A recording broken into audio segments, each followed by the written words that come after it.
Hey everybody, it's Lon.TV, and it's time for your weekly wrap-up, and I want to begin first, as I always do, by thanking our newest Patreon subscribers. They are Joshua Perkins and John Munoz. I want to thank both of them for their contributions to the channel, as well as everyone who contributes on a regular basis and everyone else who just watches on a regular basis, because all of those things are leading to channel growth, and I want to thank everyone for your ongoing contributions. I did put the order in for my silver play button trophy, and hopefully it'll be here soon. We'll do like a live unboxing Q&A thing when it does get here. So again, I want to thank everyone for how we've gotten to where we've gotten. It's only taken about 3.5 years or so to go from essentially 0 subscribers to now over 107,000. So I really want to thank all of you for your ongoing support. So what did we do this week? Well, I did a follow-up review on the MiBox, and I answered some viewer questions specifically about game streaming using Moonlight. We also looked at some additional Plex stuff on the MiBox, and we took a look at some HD home run performance and some of the issues I found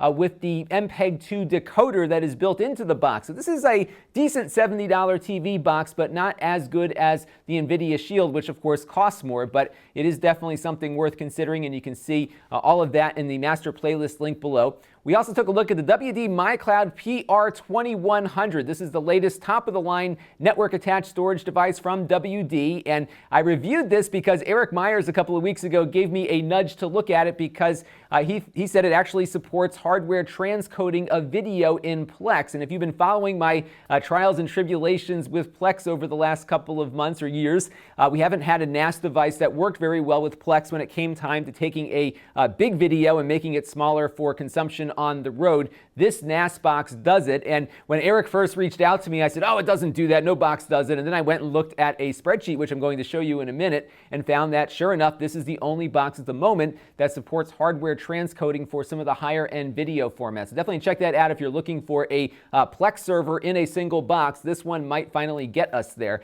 We also took a look at the Asus X555DA, and this is a AMD APU-powered laptop for about $300 or so. And you can see how that one performs and how it stacks up to some of its Intel competition. So lots of stuff going on this week. And we looked at the Mevo streaming camera. This is a cool little device that the video unfortunately didn't get a lot of viewership, but this is a little live streaming camera that works with Facebook Live. And what it does is it shoots in 4K, but broadcasts at 720p, and it crops and zooms the image, so you get this multi-camera effect on it. It actually is pretty convincing, so definitely check it out. Not perfect, not as good as actually having multiple cameras, but it is better than just a static camera locked down on a tripod. Really cool stuff, definitely worth taking a look at. Now I want to bring up some errata that I mentioned on the follow-up review on the MiBox, and that involved the Ethernet device that I was recommending people buy. Now what happened was when I set up the review, I had this old USB Ethernet hub that I got probably about 2 or 3 years ago, and I didn't think they still sold it on Amazon, so I linked to another one that was seemingly Android compatible, and unfortunately the one that I linked to was not. I did check my Amazon affiliate accounts here. It only looks like maybe 10 of these bad or incorrect Ethernet boxes were sold, so I do want to let everyone know that purchase one, you should probably just return it to Amazon. The product description said it was Android compatible. It clearly isn't, and I think that would be something Amazon would do a return for. If you run into trouble with that, do please let me know down below in the video description. I don't want to ever lead people down the wrong path to the wrong product. I have since found that this is still being sold on Amazon, and I have updated the link. It's still the same link, but it now goes to this box, which I can say does work with the MiBox because we were looking at it working with it. But as you'll see in that follow-up review, I actually recommend using wireless AC over Ethernet because, believe it or not, AC wireless on the MiBox actually performs better than Ethernet plugged into its USB port, if you could believe that. And now it's time for some Q&A, and I got a couple of good questions here that are kind of a representative sample of some feedback I got on the WD NAS review we did. And both Mike E. and Frank here point out that there are other NAS devices that support hardware video transcoding. In fact, Synology and Qnap both have that feature, and we reviewed their drives and that feature right here on the channel a couple of months ago. But in both of those cases, you cannot do that hardware transcoding in the Plex server on those devices, only on the native software that Synology and Qnap have authored for their specific NAS devices. So it lacks some of the features that people might want out of Plex. They come very close to replicating a lot of those features, but not all the way for a lot of folks. That WD drive that we reviewed last week is the only one at the moment moment that supports hardware transcoding. My theory is that they probably financed some software development with Plex to get that hardware transcoding feature enabled, and I'm sure they've earned themselves some exclusivity for it, because there are a number of other NAS devices with the same exact hardware as that WD drive that do not support hardware transcoding, yet the WD drive does. So take a look at this link. This is going to be a really helpful link to keep an eye on over the next couple of months. And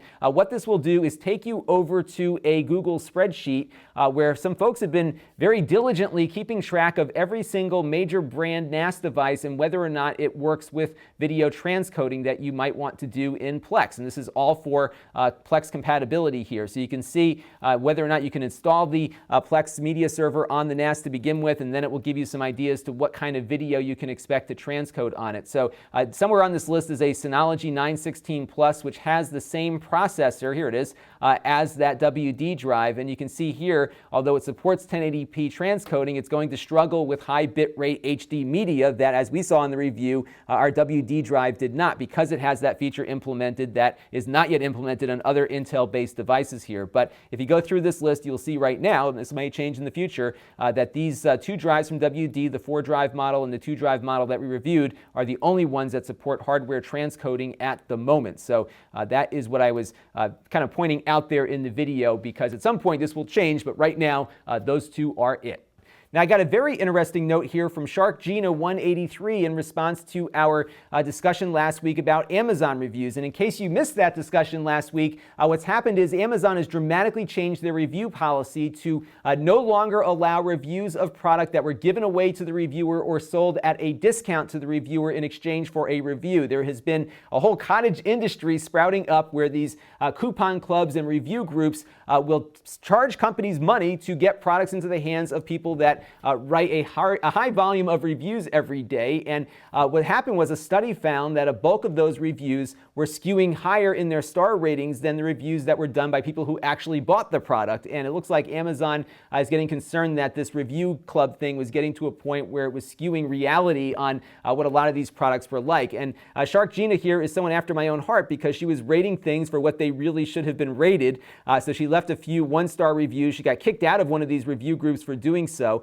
She also noted that she got some threats from sellers to either alter or change the reviews that she was leaving to make them sound more positive. And I've had experience with this happening to me as well. Now, I've never joined a review club, but because I'm in the top tier of Amazon reviewers, I'm like number 115 or something, I get a lot of email and contacts from all these little companies that want me to try out what largely are commoditized products. But every once in a while, I get something new and different that I think might be something worth talking about on the channel. And I wanted to show you a few examples of things that I didn't find were as nice as some of the other opinions that were being left on these products. So one example here was a keyboard that I reviewed, and as you can see here, she says at the bottom, "Please give us a chance. We beg you to delete the review on Amazon, okay?" And as it turns out, a lot of the reviews that were left about that product on Amazon were done because they had a contest for some of their Kickstarter backers that if they left a review, they could win a gold version of the product with Steve Jobs' head embroidered on it or some crazy, I kid you not, crazy thing like that. So the reviews were really pretty BS. I mean, it was a pretty lousy product, and I said as much, and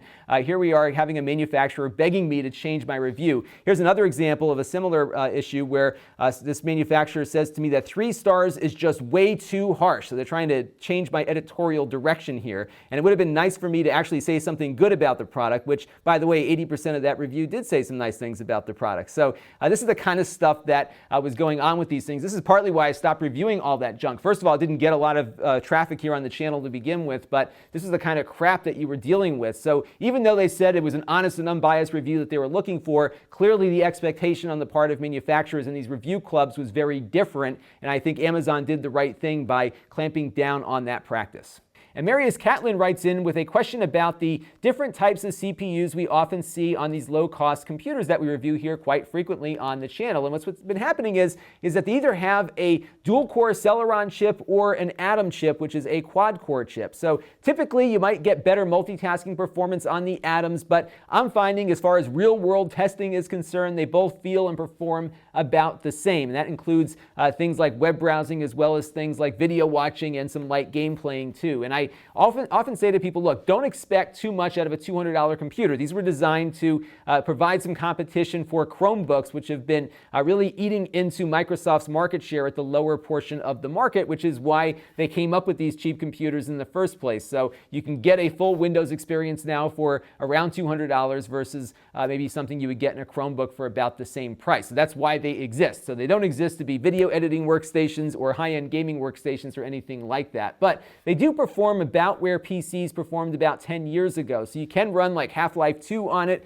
You can run a lot of the older games. I'm finding too that there's some great indie games on Steam like Shovel Knight that run great on these things. Emulators to a large degree should work pretty nicely on them too. So they're not completely useless as a entertainment device, but I think if you are looking at doing more intense tasks like video editing and encoding and all the other stuff, look for something with an i3 or an i5 based processor. And I have found that there are i7 machines you can get for under $1,000. We saw one not too long ago from Toshiba. I think it was like $800 for this thing. It had a Skylake i7 built in, no GPU. It had a big ugly screen on it. It was like 1366 by 768 resolution. So it wasn't a great computer, but it had the horsepower. So if you were doing intensive things, it would actually perform where many other i7 based machines would. So shop around a little bit and see, first of all, determine what your needs are. If you're doing video editing, i5 or an i7 is probably where you want to go. And you might get by with some big ugly laptop for $800 that has that chip in there because it will provide you with the encoding horsepower you need to get video editing done efficiently. And now it's time for some Q&A for you. And I'm curious if you leave Amazon reviews for products, and if so, how do you determine how you rate your star rating on those products? I've often found the star rating to be a very subjective thing. I try to weigh my opinion on the star rating based on how well it lives up to its marketing and my overall impressions of the product, but I often have a hard time, especially when I've got something that's kind of do I rate it 3 or 2? And it would be nice if maybe they had like a half rating so I could give something a 2.5. I'm just curious what kinds of things you review on Amazon and how you go about making those reviews, because I'm always looking for new ideas for the content of my reviews here on the channel. Now I want to take a look at a winner of a giveaway. Now you probably didn't hear about this giveaway if you're not subscribed to my email list. I'm going to occasionally do some giveaways just to the email list, so you definitely want to get on that to get a shot at winning. And this week we're giving away the Voyo V3 2-in-1, and the winner of that is Ronald Ruff, and I will be giving you an email in the next couple of days to get everything arranged so I can ship this out to you. But congratulations on winning the Voyo V3. We'll be doing a giveaway next week of that blue phone we looked at about 2 weeks ago. That one will be announced here on the Wrap-Up. I'll be kind of alternating back and forth between this and the email list, but I do want to build up that email list a bit more, so we'll do some giveaways exclusively on there. So this week we've got a couple of things coming up. I have, many of you have asked about this actually. This is a 14-inch HP AMD powered laptop for $199. It has a 1080p IPS display, yet it costs the same as the HP Stream that we reviewed just a couple of weeks ago with an 11-inch screen. So there's a pretty big difference in overall display quality here, and we're going to see how it stacks up to that other device. A pretty good deal on Amazon. I hope to get to that one in the next day or two. I also got in, I just shot this over the weekend, another low-cost Android phone. There are so many decent Android phones coming out now from many brands that you haven't heard of before. This one's called the Verni Apollo Lite. A really nice performing phone for around $200, and we'll be seeing how well it performs in a couple of different things. I'm also hoping to get to my review of the rugged Lacy drive as well. That's on the docket for this week. Got a bunch of other stuff too that might pop up in the course of the week too, depending on when things arrive and when they come out and all that good stuff. So just keep tuning in, and I'll just keep putting stuff up here as soon as it comes in and I'm able to keep my eyes open. Last night I have 2 kids. I have a 3-year-old and a 5-month-old.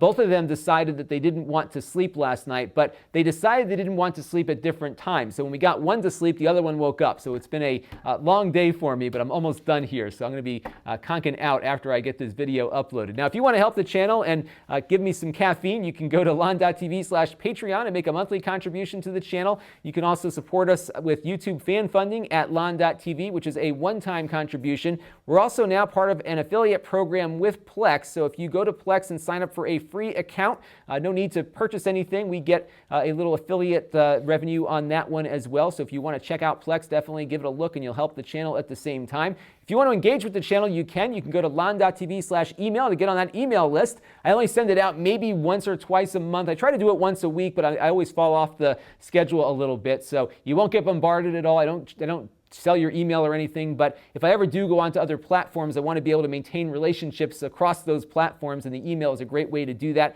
We also have my Facebook page, which is another great way to connect with me. I post a lot of stuff on there throughout the week. We got the Reddit page, which I need to spend more time on, but it's there at Lon.TV/Reddit. And we have my store where I list a lot of things that I've purchased to review on the channel and then resell. So that Asus AMD laptop I talked about at the outset that we reviewed last week, that'll be going up for sale shortly, as well as some other stuff. I always let you know in the email newsletter when those things are listed. So that's going to do it for this week's weekly wrap-up. Do keep those questions and comments coming. I had a busy week this week, so I didn't get a chance to respond to as many comments as I usually do, but keep writing. I do see them, and I will be replying to more hopefully this week. So all sorts of great stuff to come. Thank you all for your continued support, and enjoy the rest of your week. This is Lon Seidman. Thanks for watching. This channel is brought to you by my Patreon supporters, including gold level supporter Eric. If you want to help the channel, you can by contributing as little as $1 a month.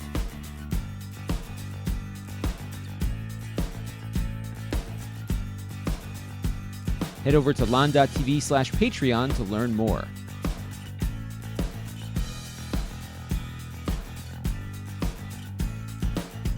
And don't forget to subscribe. Visit Lon.TV/S.